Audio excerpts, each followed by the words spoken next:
Hi, this is Madeline Mealy from the Shabby Vanity, and I wanted to teach you how to make a button or an image for your blog as like an advertisement or for a blog hop, just anything that you would need an image for.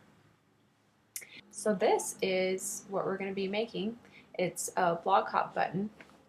You can use the instructions that I'm giving you to make anything in Photoshop. I'm just trying to give you a basic tutorial of how to use the text and the shapes and how to create shapes like these little flowers. Here's our space for our button. Let's say we wanted to make a blog hop button.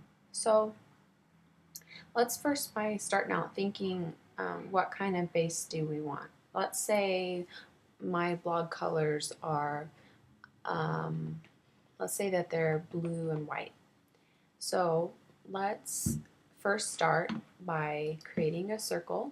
We'll make a cute little circle by selecting the rectangle tool and then selecting the ellipse tool and dragging a circle across the page. Okay, so that's a brown color. Like I said, I have a blue and white blog, so I want to do a blue and white button. So let's do this blue. Really easy to see, catches your eye.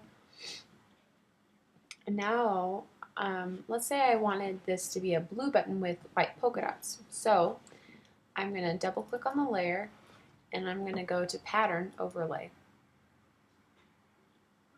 And right now it has a bubble pattern on it. That's not really the pattern I wanted. I wanted a white polka dot.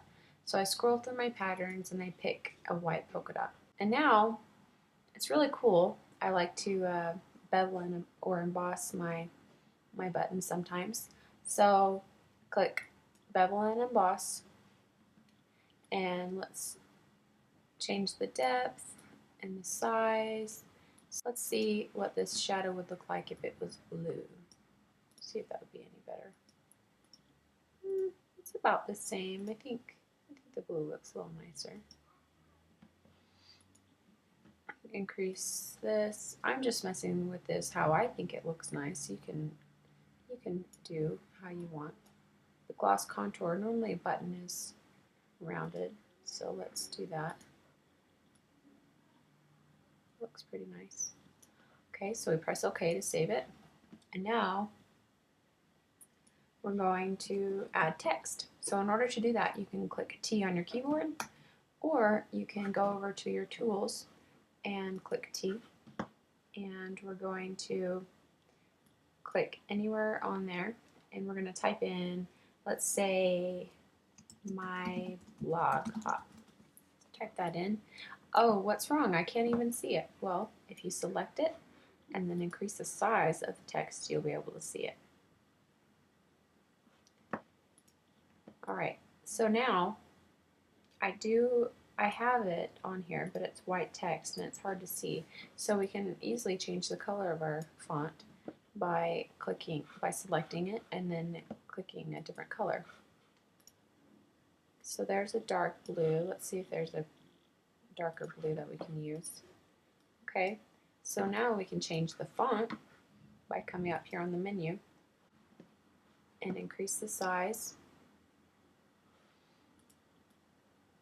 Alright, so I think that this is pretty nice. It's kind of basic though, so let's jazz it up a bit. What I'm going to do is I'm going to remove Hop, and I'm going to put it on a separate layer. I do that by clicking on the page curl for a new layer, and I click T and I paste Hop back in there, and I'm going to change Hop to a fun font. Freeze, and it's a little big, so let's scroll it down so we can kind of get a better picture. Okay, so I think that that looks pretty cool. So let's continue to edit it and make it look nice. I decided that since this is lowercase, the hop is lowercase h, I'm going to make it lowercase. And let's also do a stroke around my blog. Let's outline it with white so it's easier to read.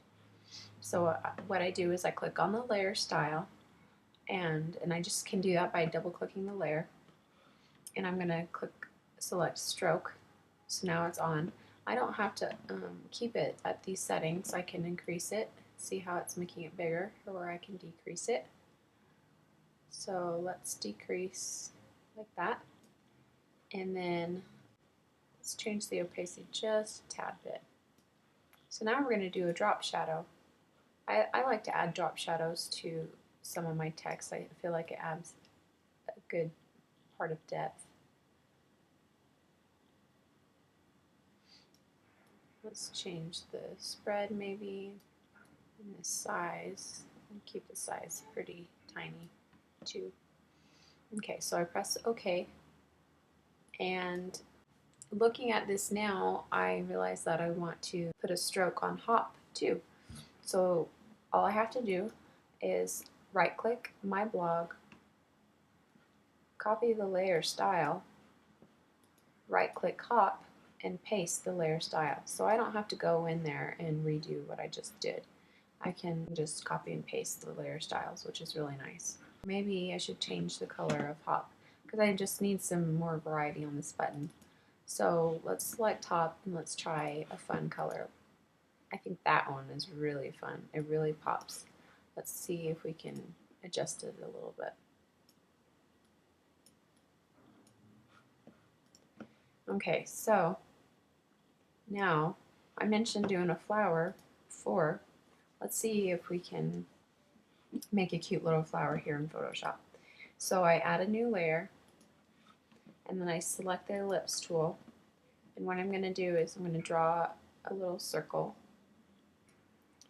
And if you notice, it probably copied the pattern overlay that I had before, because it remembered last time I made a circle, I put a pattern on it. So it's trying to help me out by putting the pattern on this little circle that I just made.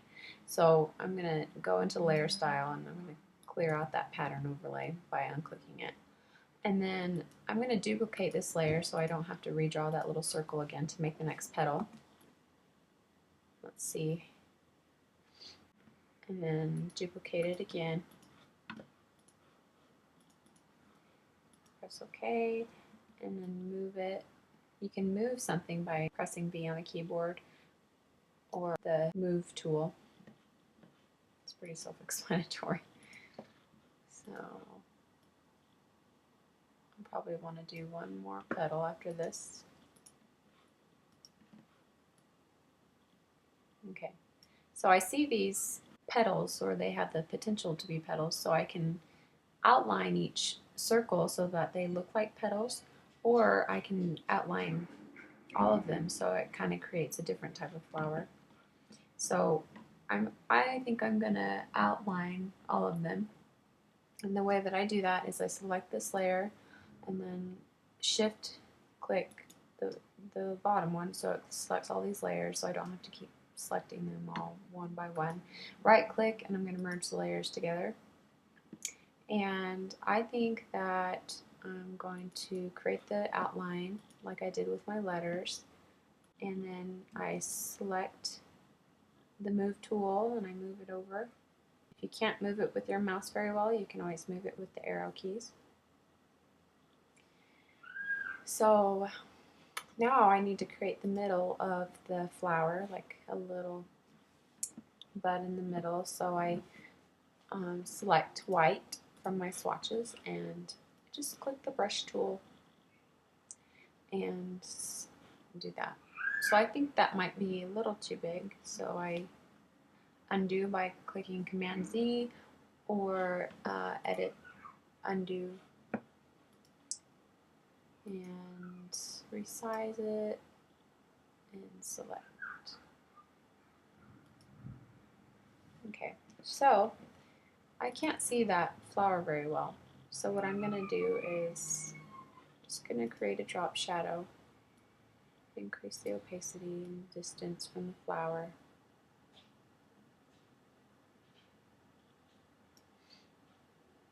And press OK.